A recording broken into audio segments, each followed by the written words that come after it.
Welcome back to Beena's learning class. ഇന്ന് നമ്മൾ 6ാം ക്ലാസ്സിലെ മലയാളത്തിൻ്റെ യൂണിറ്റ് 1ൻ്റെ 4ാമത്തെ പാഠാ കുഞ്ഞുങ്ങളെ. ആ പേരൊരു വെറൈറ്റി പേരാണ്, കായല്ലമു നെവേഞ്ചിമു തന്തിന്ത ചവി. കേട്ടോ, മുളങ്കൂമ്പും നെവേഞ്ചിയും തന്നിരുന്ന രുചി. പാഠത്തിൻ്റെ പേര് എങ്ങനെയുണ്ട്? കൊള്ളാം, എളുപ്പം വായിക്കാൻ പറ്റുന്ന അല്ലേ? അങ്ങനെ ഒരു പാഠം നമുക്കുണ്ട്. കേരള പാഠാവലിയാണ്, അതായത് മലയാളം ഫസ്റ്റിൻ്റെ 4ാമത്തെ പാഠമാണ്. അത് യൂണിറ്റ് 1ലെ കുഞ്ഞുങ്ങളെ. അതും നമ്മുടെ ആഹാരവുമായിട്ട് ബന്ധപ്പെട്ട ഒരു പാഠമാണ് കേട്ടോ. അപ്പോൾ ഇത് എഴുതിയത് ആരാണ് എന്നൊക്കെ നമുക്കൊന്ന് നോക്കാം. ഏതൊരു പാഠം പഠിക്കുമ്പോഴും അത് എഴുതിയത് ആരാണെന്നൊന്ന് പഠിക്കണം കേട്ടോ. നോക്കിക്കേ, കേരളത്തിലെ ഗോത്ര കവികളിൽ നല്ലതുപോലെ നോക്കണേ കുഞ്ഞുങ്ങളെ. കേരളത്തിലെ ഗോത്ര കവികളിൽ ശ്രദ്ധേയനാണ് സുകുമാരൻ ചാലിഗദ്ദ. സുകുമാരൻ ചാലിഗദ്ദ വയനാട്ടിലെ കുറുവ ദ്വീപിന് സമീപമുള്ള ചാലിഗദ്ദയാണ് അദ്ദേഹത്തിൻ്റെ സ്വദേശം. ചാലിഗദ്ദ എന്നത് ആ സ്ഥലത്തിൻ്റെ പേരാണ്. അദ്ദേഹത്തിൻ്റെ പേര് സുകുമാരൻ എന്നാണ്. ഇപ്പോൾ എല്ലാവരും സ്ഥലത്തിൻ്റെ പേര് വെക്കത്തില്ലേ, പേരിൻ്റെ കൂടെ സ്ഥലപ്പേര്. അതാണ് സുകുമാരൻ ചാലിഗദ്ദ. വയനാട്ടിലെ കുറുവ ദ്വീപിന് സമീപമുള്ള ചാലിഗദ്ദയാണ് അദ്ദേഹത്തിൻ്റെ സ്വദേശം. സുകുമാരൻ ചാലിഗദ്ദ എന്ന ഗോത്ര കവിയുടെ ബേത്തിമാരൻ എന്ന പുസ്തകത്തിലെ ഒരു ഭാഗമാണ് നമ്മുടെ ഈ പാഠം കേട്ടോ.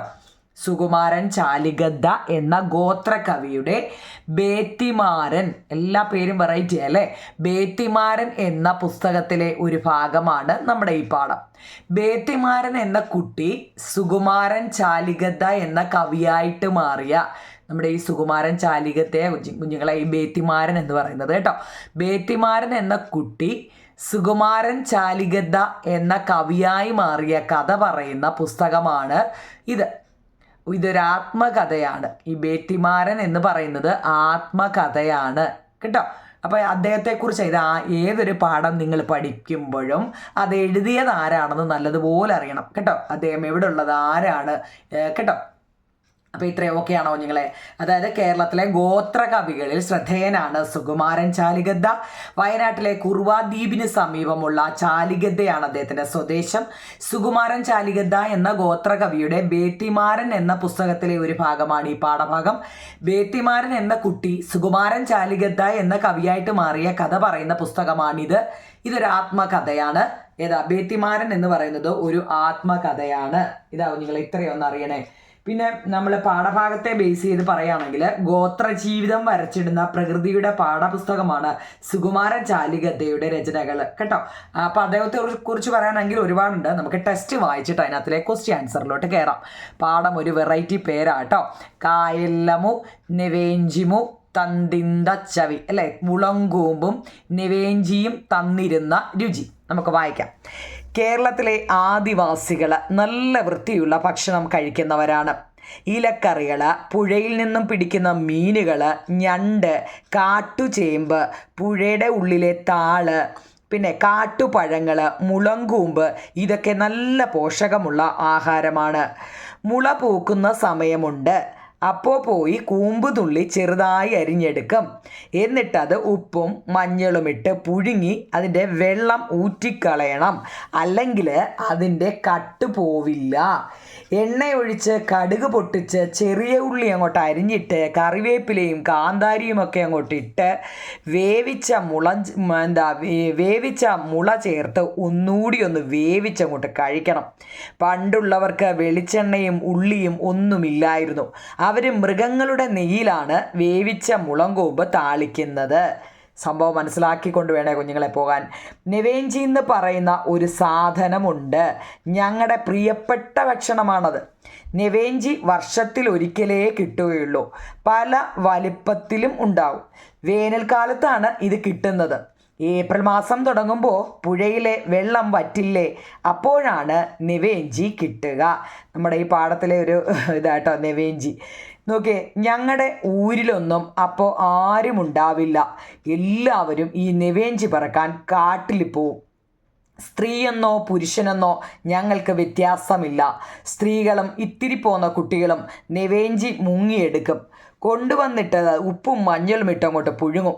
എന്നിട്ട് അതിനകത്തിലെ വെള്ളം ഊറ്റിക്കളയും എന്നാണ് കേട്ടോ. പിന്നെയോ, തോടിലുള്ള കറകളൊക്കെ, അതിൻ്റെ തോടിന് കറകളുണ്ടെന്ന് പറയാം കേട്ടോ, കറകളൊക്കെ പോകണം. എന്നിട്ട് ഉള്ളിലെ ഇറച്ചി വെന്താൽ കൂടെ ഞണ്ടും കൂടി, ഇവരിത് പറക്കാൻ പോകുമ്പോൾ ഞണ്ടൊക്കെ കിട്ടത്തില്ലേ, അതും കൂടി അതിൻ്റെ കൂടെ ചേർക്കും. ഇനി എന്തൊക്കെ അതിനകത്തിൽ ചേർക്കുന്ന നോക്കിക്കേ. ചിലർ പരങ്ങേക്കായ എന്ന് വെച്ചാൽ എന്താണെന്നറിയാം, പപ്പായ, ചിലയിടത്തൊക്കെ ഓമയ്ക്ക, പപ്പായ, കപ്പളങ്ങ, ഓരോരുത്തർ സ്ഥലത്തും ഓരോ പേരാണ് കേട്ടോ. അപ്പോൾ അത് ചേർക്കും. ചക്കരക്കായ ചേർത്താലും നല്ല സ്വാദാണെന്നാണ് പറയുന്നത്. ഈ നിവേഞ്ചിയുടെ പുറകുവശം നീണ്ടു നിൽക്കുന്നുണ്ടാവും. ഈ നിവേഞ്ചി എന്ന് പറയുന്നത് ഇവർ ഇതിനകത്ത് നിന്ന് എടുത്തുകൊണ്ട് വരുന്നത് അതിൻ്റെ പുറകുവശം ഇങ്ങനെ നീണ്ടു നിൽക്കുന്നുണ്ടാവും. അത് പൊട്ടിച്ചങ്ങ് കളയണം. മുളക് പൊടി, ചമ്പരവിത്ത് അരച്ചത്, ഈ ചമ്പരവിത്ത് എന്ന് വെച്ചാൽ മല്ലിപ്പൊടിക്ക് അവർ പറയുന്നത് കേട്ടോ, ചമ്പരവിത്ത് അരച്ചത് അതൊക്കെ അതിൻ്റെ കൂടെ ഇടണം. നിവേഞ്ചിക്ക് നല്ല എരിവ് വേണം കേട്ടോ. വെന്ത് കഴിയുമ്പോൾ കൂടെ ചേർത്ത് വേവിച്ച പച്ചക്കറി ഉണ്ടല്ലോ അതിൻ്റെ കൂടിടുന്നത്, അതൊക്കെ അങ്ങോട്ടിട്ട് വെന്ത് ഈ നെവേഞ്ചിയുടെ ഉള്ളിലേക്ക് അങ്ങോട്ട് കയറി ഈ പച്ചക്കറിയും ഇതെല്ലാം കൂടെ ഈ നെവേഞ്ചിക്ക് അകത്തോട്ട് അങ്ങോട്ട് പിടിക്കും അല്ലേ.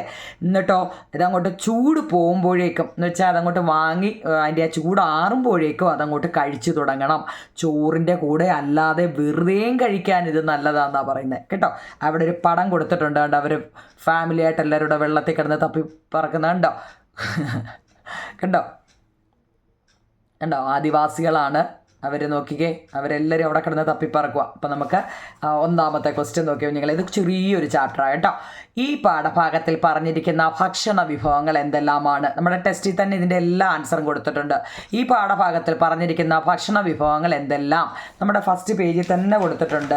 ഇനി ഞാൻ തന്നെ നോക്കിക്കേ, ഏതാണ്ട് ഇലക്കറികൾ, പുഴയിൽ നിന്ന് പിടിക്കുന്ന മീനുകൾ, ഞണ്ട്, കാട്ടുചേമ്പ് ഇല്ലേ, ഇതെല്ലാം ഉണ്ട്. നോക്കിയേ, പുഴമീൻ, ഞണ്ട്, കാട്ടുചേമ്പ്, താള്, ഇലക്കറികൾ, കാട്ടുപഴങ്ങൾ.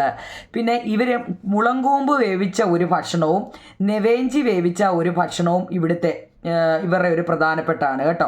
ഈ ആദിവാസികളുടെ ഒരു പ്രധാനപ്പെട്ട ആഹാരമാണ് മുളങ്കൂമ്പ് വേവിച്ച ഒരു ഭക്ഷണവും നെവേഞ്ചി വേവിച്ച ഒരു ഭക്ഷണവും. അപ്പോൾ എന്തൊക്കെയാണ് അവരുടെ? പുഴമീൻ, ഞണ്ട്, കാട്ടുചേമ്പ്, താള്, ഇലക്കറികൾ, കാട്ടുപഴങ്ങൾ, ഇവയൊക്കെയാണ് എന്താ ഈ പാഠഭാഗത്തിൽ പറഞ്ഞിരിക്കുന്ന ഭക്ഷണങ്ങൾ. ഓക്കെയാണോ? ഇനി രണ്ടാമത്തെ ചോദ്യം, മുളങ്കൂമ്പിലെ കട്ട് പോകാൻ എന്ത് ചെയ്യണമെന്നാണ് അവർ പറഞ്ഞത്? മുളങ്കൂമ്പിലെ കട്ട് പോകാൻ അവർ എന്ത് ചെയ്തു?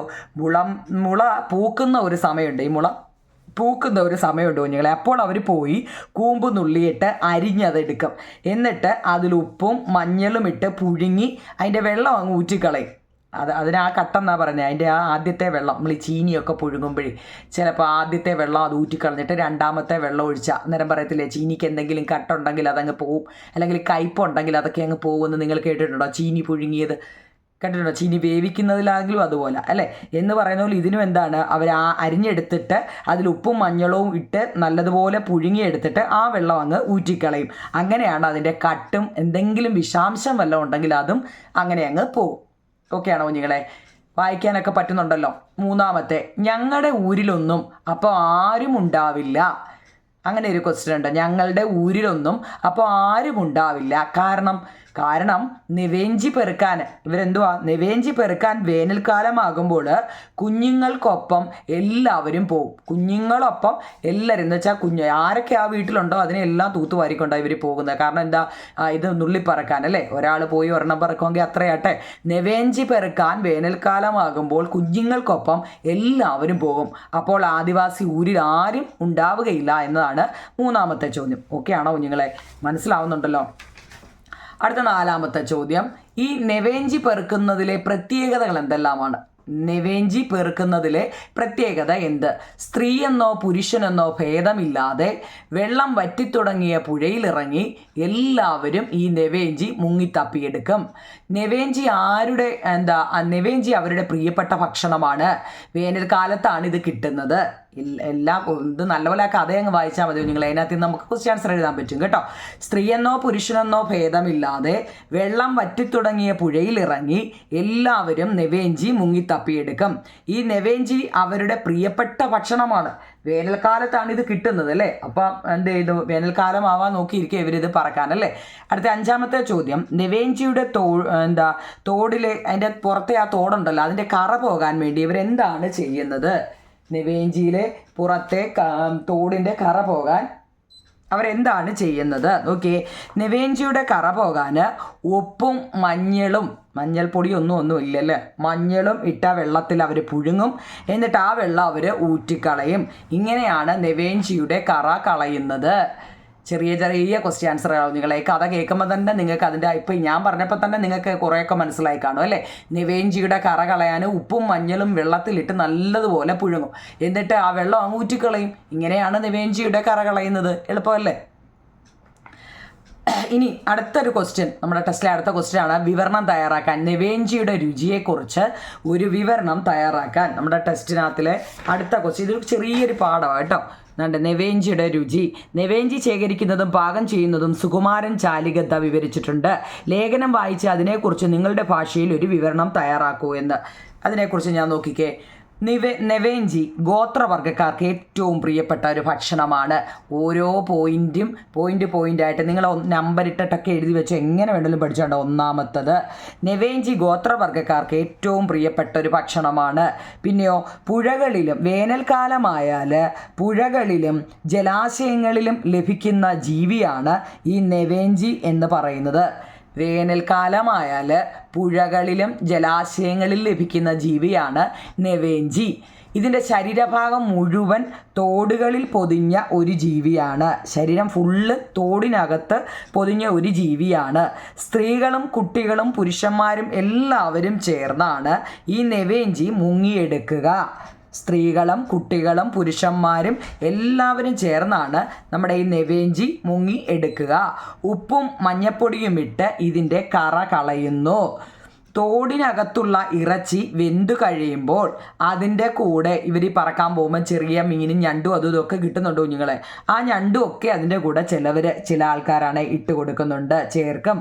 ഇനി പുറകുവശത്ത് നീണ്ടു നിൽക്കുന്ന തോടുകൂടിയുണ്ട്, അതും അങ്ങ് പൊളിച്ചു കളയും. പിന്നെ ഇനി അതിനകത്തിൽ എന്തൊക്കെ ഇട്ട് കൊടുക്കും? മുളക് പൊടിയും കേട്ടോ, മല്ലിപ്പൊടിയും. ഇന്നത്തെ കാലത്ത് ഈ മുളകും മല്ലിയും എന്നാണ്, ഇപ്പം ഇന്ന് പൊടിയല്ലേ, മുളക് പൊടിയും മല്ലിപ്പൊടിയും ഒക്കെ ചേർത്ത് ഇതിന് നല്ല എരിവ് വേണമെന്ന് പറയുന്നുണ്ട് കേട്ടോ. മുളകും മല്ലിപ്പൊടിയും എരിക്ക് വേണ്ടി നല്ല എരിവും ആവശ്യമാണ്. ഇത് കുറെ കൂടെ ഒക്കെ വേണമെങ്കിൽ വലുതായിട്ട് നമുക്ക് എഴുതാം. പക്ഷേ ഇത് ഞാൻ ഇച്ചിരിയേ എഴുതിയുള്ളൂ. കുറച്ചേ ഉള്ളതിലും അക്ഷരത്തെറ്റില്ലാതെ എഴുതുക എന്നുള്ളതാണ്. എനിക്ക് വേണേൽ കുറച്ചുകൂടെ ഒക്കെ ടെസ്റ്റിന് കുറച്ചുകൂടെ എക്സ്പാൻഡ് കുറച്ചുകൂടെ സെൻറ്റൻസ് ഇതിനകത്തിൽ ആഡ് ചെയ്യാം കുഞ്ഞുങ്ങളെ. പക്ഷേ നമുക്ക് അങ്ങനെ എഴുതിയോണ്ട് കാര്യമില്ല. 10 വരിയെ എഴുതിയുള്ളതിലും ആ എഴുതുന്നത് തെറ്റുകൂടാതെ എഴുതുക എന്നുള്ളതാണ് കേട്ടോ. അപ്പോൾ കഥ മനസ്സിലായല്ലോ. നെവേഞ്ചി ഗോത്രവർഗ്ഗക്കാർക്ക് ഏറ്റവും പ്രിയപ്പെട്ട ഒരു ഭക്ഷണമാണ്. വേനൽക്കാലമായാൽ പുഴയിലും ജലാശയങ്ങളിൽ ലഭിക്കുന്ന ജീവിയാണ് ഈ നെവേഞ്ചി. ശരീരഭാഗം മുഴുവൻ തോടുകളിൽ പൊതിഞ്ഞൊരു ജീവിയാണിത്. സ്ത്രീകളും കുട്ടികളും പുരുഷന്മാർക്കും എല്ലാവരും ചേർന്നാണ് ഈ നെവേഞ്ചി മുങ്ങിയെടുക്കാൻ പോകുന്നത്. ഉപ്പും മഞ്ഞപ്പൊടിയും ഇട്ട് ഇതിൻ്റെ കറ ആദ്യമേ ഇവർ കളയും. തോടിനകത്തുള്ള ഇറച്ചി വെന്ത് കഴിയുമ്പോൾ അതിൻ്റെ കൂടെ അവർ ഞണ്ടിറച്ചിയൊക്കെ ചേർക്കും. പുറകുവശത്ത് നീണ്ടു നിൽക്കുന്ന തോടുകൂടി എന്ത് ചെയ്യുന്നു? അവർ പൊളിച്ചു കളയുന്നു. പിന്നെ അതിനകത്തുള്ള മുളക് പൊടിയും മല്ലിപ്പൊടിയും ചേർത്ത് നല്ല എരിവ് ആവശ്യമാണ്. പിന്നെ പച്ചക്കറിയൊക്കെ ഇട്ട് വെക്കുന്നവരുണ്ട് കേട്ടോ. ഇതിനകത്തിൽ പച്ചക്കറിയും കേട്ടോ ഒക്കെ ഇട്ട് വെക്കുന്നവരുണ്ട്. അപ്പോൾ അത് വേണമെങ്കിൽ ആഡ് ചെയ്യാം. ഇത് ചെറു ചൂടോടെ കഴിക്കാൻ നല്ല സ്വാദാണെന്നാണ്. ഇത്രയും മതി കുഞ്ഞുങ്ങളെ നെവേഞ്ചിയുടെ രുചി എങ്ങനെയാണെന്ന് കേട്ടോ. ഓക്കെ ആണോ? അപ്പോൾ ഈ പാഠം ഇത്രയേ ഉള്ളൂ. ഇത്രയും മാത്രം പഠിച്ചാൽ മതി. അപ്പോൾ നിങ്ങളെ കമൻറ്റ് ബോക്സിൽ പറയണേ കുഞ്ഞുങ്ങളെ. നമുക്ക് അടിസ്ഥാന പാഠാവലിയുടെ ഉണ്ട് കേട്ടോ. ഞാൻ കമൻറ്റ് എല്ലാവരെയും കാണുന്നുണ്ട്. ഹിന്ദി ഇംഗ്ലീഷിൻ്റെ ഒക്കെ നോട്ട് ഞാൻ നിങ്ങൾക്ക് തരാറുണ്ട്. നമ്മളിപ്പം മാത്സിൻ്റെ 4 ചാപ്റ്റർ ഇട്ടിട്ടുണ്ട്. പിന്നെ സോഷ്യലിൻ്റെ 4 ചാപ്റ്റർ ഇട്ടിട്ടുണ്ട്. സയൻസിൻ്റെ 4 ചാപ്റ്റർ ഇട്ടിട്ടുണ്ട്. പിന്നെ നമ്മളിപ്പോൾ മലയാളത്തിൻ്റെയും ഇത് ഇവിടെ ഇന്ന് തുടങ്ങുകയാണ്, ഇതിൻ്റെ ഇട്ടിട്ടുണ്ട് കേട്ടോ. 3 ചാപ്റ്റർ ഓൾറെഡി നമ്മൾ ഇട്ടിട്ടുണ്ട് കേട്ടോ. ഈ എല്ലാം നിങ്ങൾ ആ ചാനൽ കയറി നോക്കണം. ചാനലിനകത്തിൽ നിങ്ങൾക്ക് ആവശ്യമുള്ള നോട്ടുകൾ വൃത്തിയായിട്ട് എഴുതിയെടുക്കണം. 18-ാം തീയതി മുതൽ നമുക്ക് എക്സാമാണ്. വൃത്തിയായിട്ട് എഴുതിയെടുത്ത് പഠിച്ചുകൊണ്ടേ കുഞ്ഞുങ്ങളെ കേട്ടോ. ഓക്കെ കുഞ്ഞുങ്ങളെ, അപ്പം മനസ്സിലാവുന്നുണ്ടെങ്കിൽ കമൻ്റ് ഒന്ന് പറയണേ. സബ്സ്ക്രൈബും ഷെയറും ലൈക്കും ഒക്കെ ചെയ്യണം കേട്ടോ കുഞ്ഞുങ്ങളെ. All the best. വൃത്തിയായിട്ട് പഠിക്കണം കേട്ടോ. Okay, thank you.